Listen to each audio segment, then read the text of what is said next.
Bonjour à tous, j'espère que vous allez bien. On se retrouve aujourd'hui pour une vidéo sur Jazz qui a fait une grosse mise au point concernant le couple Emin-Maïsan, mais également les accusations d'escroquerie.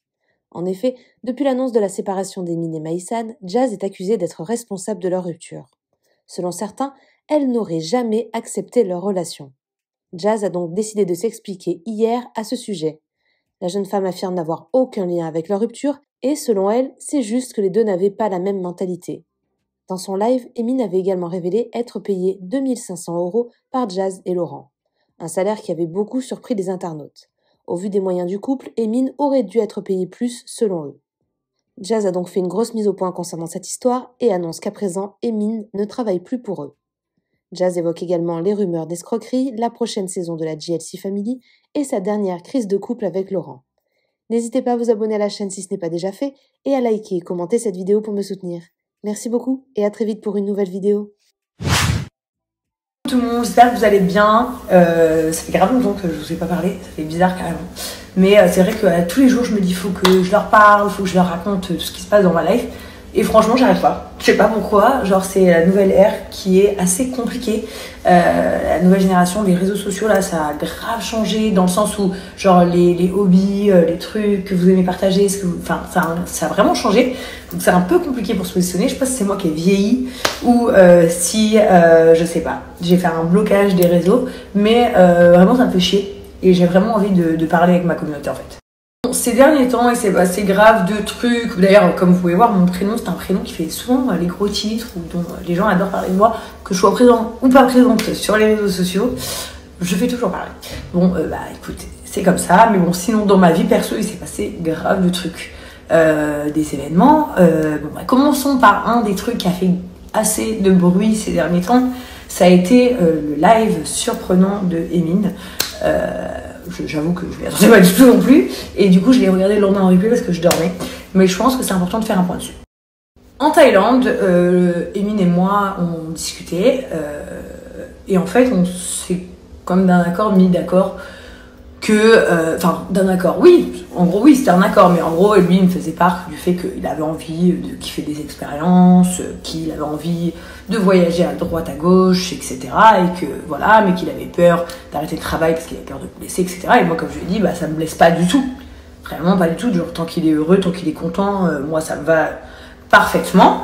Donc, il n'y a pas de problème. Et surtout que c'est vrai qu'on était tous les deux d'accord que la charge de travail, elle est beaucoup plus faible.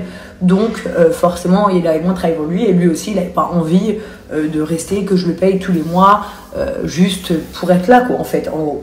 Donc, sur ça, on était plutôt d'accord et tout allait bien, pas de problème. Ce qui est vrai, c'est que à la base, Emin, oui, c'était mon assistant, mais ça c'était un truc d'il y a 4 ans derrière, en fait.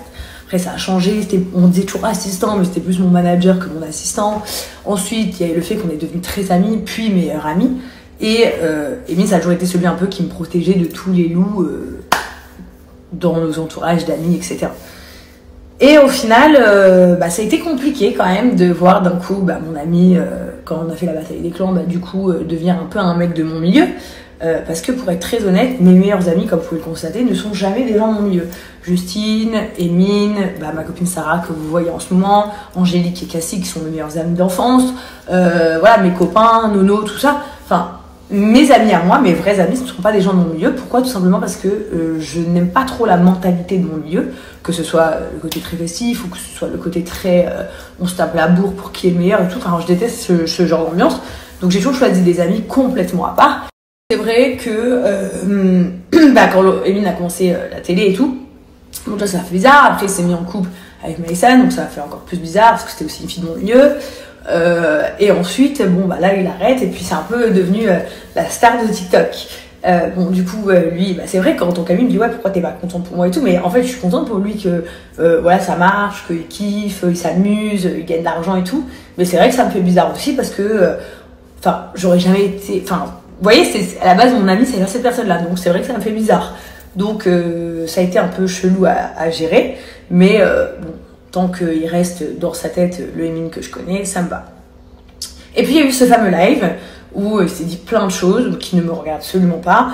Et du coup, j'allais faire moi-même personnellement un petit point de vue, un point rapidos sur leur life, parce qu'en fait, stop mon nom, quoi. Alors déjà, il y a eu le premier passage où apparemment, donc quelqu'un dit combien gagne Emin par mois. Donc je vous dis très honnêtement, j'ai pas compris si c'est quelqu'un ou si c'est Maïsan qui c'est qui l'a dit, mais bref. Donc il parlait de 2500 €. Alors déjà, premièrement, Emin a gagné 2500 € par mois uniquement pendant les 4 derniers mois là, parce qu'il y avait beaucoup moins de travail. Mais sinon, la paye de Emin était 3500 €, sans compter les primes qu'il avait sur les Snapchat, sans compter ce qu'on lui donnait à côté, sans compter le fait que il ne payait pas de logement, il ne payait pas de nourriture, etc. Donc on va dire, allez, on se base sur une base de 4000 € par mois, nourri, blanchi, logis. Donc j'ai reçu genre des foudres comme quoi, ouais, tu payes pas assez et tout. Les gars, déjà, je pense qu'on va se détendre. Gagner 4000 € par mois à 20 ans, sans payer de loyer, sans payer tout ça, c'est quand même extrêmement bien. Et puis sachant qu'en plus il travaille avec ses amis, donc ça c'était hyper cool. Donc ça m'a grave vexé de voir ce genre de réflexion de merde. Ça c'est la première chose. La deuxième chose, j'ai toujours été entre guillemets un peu une victime du couple Emin Maïsan, en me disant oui c'est toi, c'est toi, c'est toi. Donc je n'ai aucune idée, ce sont des rumeurs inventées par les gens, si cela vient de Emin, si cela vient de Maïsan, enfin je ne sais pas d'où ça vient et je m'en contrefous, mais la vraie vérité c'est que c'est complètement faux. C'est-à-dire que les choses que je n'ai pas pu apprécier chez l'un ou chez l'autre, j'ai toujours dit. Il y a eu des fois, sachez, où j'ai par exemple pris les patins de Maïsan vis-à-vis de Emin, vice versa. Effectivement c'est vrai quand Emin vous a dit que je l'avais aidé pour faire les papiers pour qu'elle puisse venir ici, etc. Enfin je n'ai jamais parlé. Là en l'occurrence quand j'ai vu le live, c'est Emin que j'ai engueulé, j'ai envoyé un message à Maïsan en me disant voilà là il a abusé, il a grave abusé, donc je vais lui dire. Enfin donc en fait il faut pas toujours chercher des coupables. En fait leur couple n'a pas fonctionné parce qu'ils ne matchent pas tout simplement. Ils n'ont pas la même vision de vie, mentalité, hobby, enfin ce que vous voulez. Enfin j'en ai aucune idée, hein, là je dis peu importe.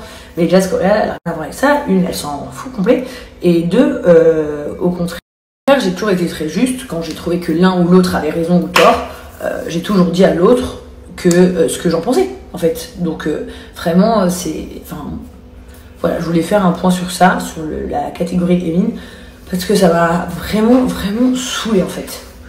Ensuite nous avons la rubrique Jazz JLC Family, les escrocs. Donc ça, on voit ça apparaître de temps en temps à droite à gauche. Personnellement, je suis une influenceuse comme une autre, donc je dis pas qu'on a raison, qu'on a tort, je dis pas qu'on a toujours bien fait les choses ou pas, vraiment. Je suis hyper humble et juste sur ça. Le seul truc qui me dérange, c'est que mon prénom soit putain de partout, en fait, parce que moi j'ai toujours été dans des agences, donc à l'époque chez Jonah Evans, au début de ma carrière, et puis ensuite la majorité de ma carrière chez We Evans d'ailleurs, où je suis toujours. J'ai toujours été chez AH Productions toute ma carrière, et je le suis toujours. Donc je comprends pas en fait de quoi on m'accable moi Jazz personnellement à mon nom propre en fait, parce que je n'ai jamais eu de business à moi, je n'ai jamais eu de site à moi, je n'ai jamais rien eu à moi. J'ai toujours travaillé en production et en agence. Voilà, première chose. Deuxième chose, donc pour répondre à cette question, oui je suis toujours chez We Events et oui je suis toujours chez H Productions. La prochaine JLC est bien prévue. Elle était prévue à la base, je vous la fais courte, le 3 janvier, Dubaï et Courchevel. Ça a été décalé à cause, en fait, je vais vous dire très honnêtement, la fusion devait se faire, des chaînes, en fait, elle s'est pas faite. Du coup, il y avait des nouveaux directeurs, etc. Il y a des choses qui se sont mises en place.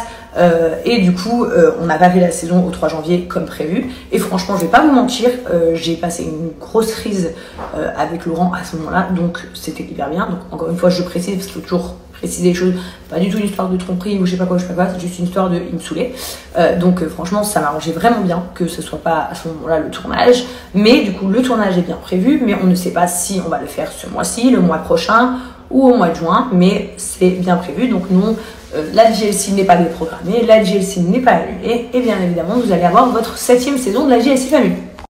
Ensuite, le point réel, positif, dont je m'accuse coupable et dont je donne raison à mon public, je suis un peu devenue relou, dans le sens où je suis pas trop connectée, je suis pas trop branchée, je suis pas trop en story, enfin je fais des stories mais un peu lifestyle, je vous propose, je vous fais vivre ma vie avec moi, mais plus en mode lifestyle, plus en mode street, plus en mode story, musique, etc.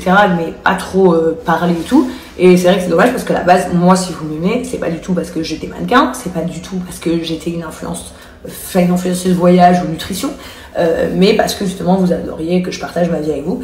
Et ça, je le regrette. Je sais pas pourquoi je me suis mis dans cette spirale où je n'arrive pas à en sortir. Mais du coup, je vous promets promis que je vais faire tous les efforts du monde pour redevenir la Jazz que vous aimez et être présente avec vous sur les réseaux et partager ma life. Et dernière chose, je voulais vraiment vous donner un conseil, mais alors là, qui n'a rien à voir avec moi pour le coup. Enfin, si, ça fait partie de tout le monde, mais ce que je veux dire, c'est pas quelque chose en particulier. Mais je voulais vous donner ce conseil que je me donne à moi, que je donne à mon entourage, que je donne à mes amis tous les jours.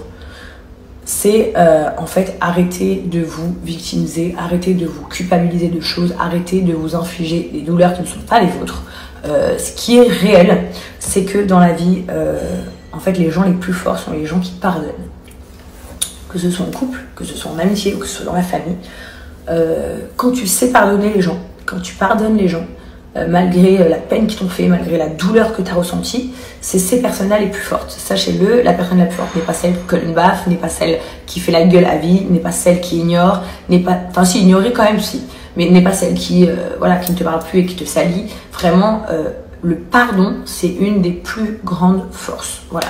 Moi, je voulais vraiment faire un point là-dessus parce que souvent, je vois, me concernant les autres, oui, mais elle a fait ça, mais lui, il a fait ça, mais lui a fait ça à elle, mais elle a fait ça à lui. Mais sachez que s'ils sont toujours ensemble, par exemple en amour, c'est que ces personnes-là ont réussi à se pardonner, chose qui il faut avoir encore plus de force que de haïr. Ça, c'est une chose qui est dans le cas de figure de mon couple à moi, par exemple. Pareil avec les amitiés, pareil avec tout. Donc c'est vrai que j'ai grave mûri ces 2 dernières années. Je pense que c'est l'âge, je pense que c'est le fait d'avoir 3 enfants aussi. Et je pense que c'est le fait d'avancer au mieux comme je peux. En fait, j'essaye vraiment d'apprendre et de grandir et de me nourrir des choses et de devenir une meilleure version de moi-même. N'empêche que les choses ne changent pas, j'ai toujours mes petites crises où j'ai envie de casser la figure à des gens. Mais j'essaye de contrôler, de faire du self-control et d'apprendre à avancer. Et dernière annonce, je voulais vous annoncer en avant-première entre guillemets que je vais bientôt commencer les podcasts sur les sujets de la vie tels que la tromperie, la belle famille, l'argent, le travail, ton patron, tes meilleures copines, enfin toutes ces choses-là qui nous concernent toutes et tous, qui vivent avec nous au quotidien, les choses qui se passent quotidiennement. Donc voilà, prochainement je vais faire donc sur ma chaîne des podcasts, je pense qu'ils vont vraiment vous plaire. Il y aura aussi souvent des invités, que ce soit des gens anonymes que vous ne connaîtrez pas, des gens qui font partie de mon entourage ou bien des gens connus pour justement argumenter sur certains sujets. Donc j'espère que ça vous allez kiffer, je dois tout mettre en place. Le seul truc où je suis archi naze, c'est justement les mises en place. Donc je vais essayer de gérer. Sinon à part ça, bonne journée à tous et à toutes. Grosse pensée, gros cœur à ma mère et ma soeur, elles me manquent de ouf. Carrément je pourrais chialer tellement elle me manque, mais sinon voilà, tout va bien. London, l'école, ça cartonne. Laurent, franchement, il vit sa best life. Je pensais qu'il allait être en deb depuis son Insta et tout, mais son tap complet. Il continue à vivre sa vie, il kiffe sa vie, il est à fond dans ses trucs. Bon, c'est devenu un TikToker, pardon, j'en ai 2 maintenant. J'ai mon meilleur ami Emine qui est TikToker, mon mari Laurent qui est TikToker. Ils m'ont d'ailleurs dit de me mettre sur TikTok. Ma première réponse était non, je suis trop vieille, c'est pas pour moi. Mais la deuxième chose, c'est, je sais pas, en fait, peut-être, je vais y réfléchir. Peut-être que ça peut vous faire plaisir. D'ailleurs, il est là. Shrek est revenu de la salle de sport. Et puis, voilà. Du coup, j'espère que vous allez tous kiffer votre life. Hein? Inch'Allah. Inch'Allah. Et puis, on vous fait des gros bisous. Et puis, à tout. Et remercier Dieu tous les jours.